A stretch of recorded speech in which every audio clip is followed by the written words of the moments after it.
Yeah,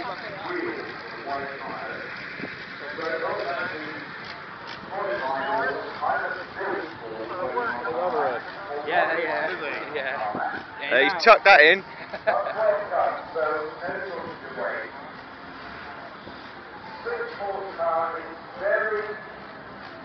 actually private shooting. 6 horsepower does not equate to 8 horsepower.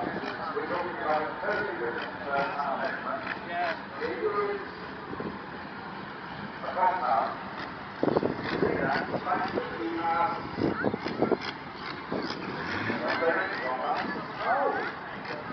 There you are. Double compound. In other words, it's on YouTube areas.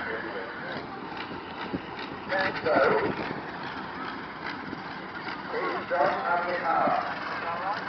But what you have to do is bear in mind, always to say uphill, and going up a grade, this is not tarmac, it won't be any critical. It is not surface.